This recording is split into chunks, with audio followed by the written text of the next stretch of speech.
Blue Planet 2 demonstrated the terrifyingly fragile state of nature's ecosystem. One of the key messages from the BBC series was that a delicate balance exists in the oceans between predators and prey. If there are too many predators, the stocks of prey fall. The predators go hungry and their numbers dwindle, allowing the prey to recover. Balance is restored. Humans have their equivalent of this predator-prey model. It is best demonstrated by the workings of the labor market, where there is a constant struggle between employers and employees over the proceeds of growth.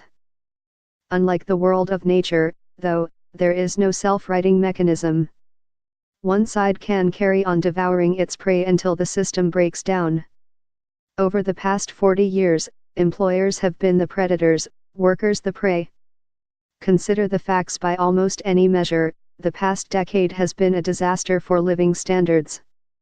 Unemployment has fallen from its post-financial crisis peaks across the developed world, but workers have found it hard to make ends meet. Earnings growth has halved in the UK, even though the latest set of unemployment figures show that the jobless rate is the lowest since 1975. The reason is not hard to find. Unions are far less powerful. Collective bargaining in most of the private sector is a thing of the past, part-time working has boomed, and people who were once employed by a company are now part of the gig economy. These changes in the labor market are by no means confined to the UK or US. European countries that were at the sharp end of the financial crisis, Greece, Ireland, Portugal, Spain, Cyprus, found that the cost of help was a program of wage cuts, austerity, and privatization.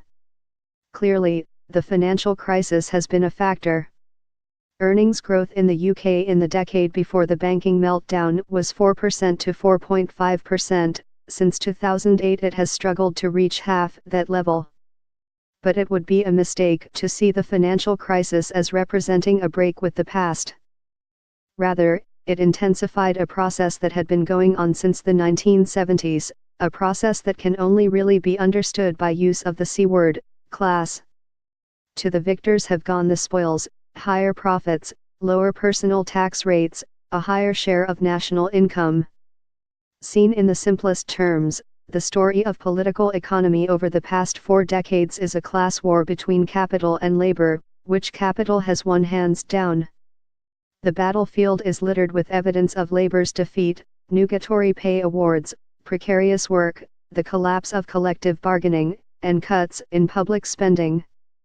And to the victors have gone the spoils, higher profits and dividends, lower personal tax rates, a higher share of national income. Life for those at the top has carried on much as before, even as the average worker has experienced the worst decade for wage growth since the 19th century.